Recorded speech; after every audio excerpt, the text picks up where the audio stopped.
السلام علیکم ورحمۃ اللہ وبرکاتہ۔ دوستو، فرقہ واریت سے پاک اسلامی معلومات کے لیے ہمارا چینل اسلام ٹی وی سبسکرائب کریں اور بیل آئیکن کو دبا دیں تاکہ آنے والی ہر ویڈیو آپ تک بآسانی پہنچ سکے۔ شکریہ۔ حضرت قتادہ رضی اللہ تعالیٰ عنہ نا حضور کے بڑے پیارے صحابی ہیں۔ غزوہ احد میں ان کی آنکھ میں تیر لگا نا تو آنکھ کا ڈیلا باہر آ گیا۔ اب حضرت قتادہ رضی اللہ تعالیٰ عنہ کا جذبہ دیکھیے، ان کی محبت دیکھیے اور عقیدہ دیکھیے۔ حضرت قتادہ رضی اللہ تعالیٰ نے آنکھ کا ڈیلا جو ہے نا نکل گیا نا تو اسے ہاتھ پہ رکھا اور حضور کی بارگاہ میں چلے گئے۔ عرض کرتے ہیں یا رسول اللہ صلی اللہ تعالی علیہ وسلم، تیر لگنے سے میری آنکھ کا ڈیلا نکل گیا، آنکھ باہر آ گئی ہے نکل کے۔ تو میرے کریم نبی نے یہ نہیں فرمایا نا قتادہ جا کسی طبیب حکیم کے پاس جا کے علاج کرا، وہ کوئی اس کی دوا دارو کرے گا، ہو سکتا ہے درست ہو جائے۔ میرے کریم نبی نے جواب کیا دیا حضرت قتادہ رضی اللہ تعالیٰ عنہ کو؟ فرمایا قتادہ بول، تجھے آنکھ چاہیے کہ جنت؟ حضرت قتادہ رضی اللہ تعالیٰ عنہ کہتے ہیں میں نے دیکھا حضور کا دریائے رحمت جوش پر ہے، تو عرض کی یا رسول اللہ صلی اللہ علیہ وسلم، آنکھ کا مطالبہ میں نے کیا تھا، جنت کا تذکرہ آپ نے فرما دیا ہے، تو ایسا کیجئے کہ آنکھ میرے مانگنے پر مجھے عطا کر دیجئے اور جنت اپنی عطا سے دے دیجئے۔ رسول اللہ صلی اللہ تعالی علیہ وسلم نے اپنا لعاب دہن لگایا نا آنکھ والے خانے میں، اور وہ آنکھ اٹھا کے نا وہاں فٹ کر دی۔ راوی کہتے ہیں رب کے عزت و جلال کی قسم، حضرت قتادہ کی وہ آنکھ جو حضور نے لگائی تھی، 7 پشتوں تک حضرت قتادہ کی نسل میں جتنے لوگ پیدا ہوئے نا، اس آنکھ میں دوسری آنکھ کی نسبت روشنی زیادہ تھی۔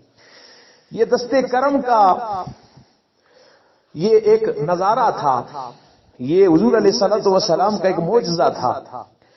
تو حضرت قتادہ رضی اللہ تعالیٰ عنہ کو حضور نے آنکھ بھی عطا فرما دی اور حضرت قتادہ کو جنت کا بھی وعدہ فرما دیا، جنت کا بھی ٹکٹ عطا کر دیا۔ وہ شاعر کہتے ہیں نا کہ ہم تو ماہل بکرم ہیں کوئی سائل ہی نہیں، راہ دکھلائیں کسے راہ روے منزل ہی نہیں۔ رسول اللہ صلی اللہ تعالی علیہ وسلم وہ جنت بھی عطا فرماتے ہیں، وہ دنیا کی نعمتیں بھی عطا فرماتے ہیں، اس لیے کہ میرے کریم نبی نے خود اعلان کیا واللہ موتی وانا قاسم، اور رب مجھے دیتا ہے اور میں کائنات میں تقسیم کرتا ہوں۔ اور پروردگار عالم نے فرمایا کہ اے میرے محبوب کے غلاموں ولو انہم اذ ظلموا انفسہم جاؤک، محبوب ان کو بتا دے جب اپنی جانوں پر ظلم کر بیٹھے نا تو تیرے دروازے پہ آ جایا کریں، فاستغفر اللہ، تو پھر تیرے دروازے پہ آ کے اللہ سے استغفار مانگا کریں، واستغفر لہم الرسول، پھر محبوب جس جس کے لیے رسول استغفار چاہے گا، جس جس کے لیے بخشش چاہے گا، لوجد اللہ تواب الرحیم، البتہ پائے گا اللہ کو توبہ قبول کرنے والا اور سب سے زیادہ رحم فرمانے والا، مہربان۔ اور پھر اللہ سبحانہ وتعالی جل مجدہ الکریم نے فرمایا وَأَمَّا السَّائِلَ فَلَا تَنْهَرْ، محبوب دروازہ تیری چوکھٹ کو ہم نے اپنا دروازہ بنا دیا ہے۔ اعلیٰ حضرت فرماتے ہیں نا بخدا خدا کا یہی ہے در، نہیں اور کوئی مفر مقر، جو وہاں سے ہو یہیں آ کے ہو، جو یہاں نہیں تو وہاں نہیں۔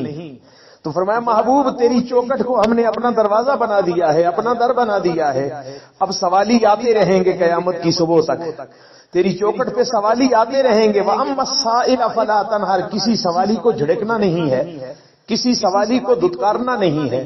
محبوب تیرا کام ہے جو تیرے دروازے پہ آئے، تیری چوکھٹ پہ آئے، اسے دامن بھر کے عطا کرنا ہے، اور اتنا عطا کرنا ہے کہ پھر اسے مانگنے کی حاجت نہ رہے، پھر اسے مانگنے کی ضرورت نہ رہے۔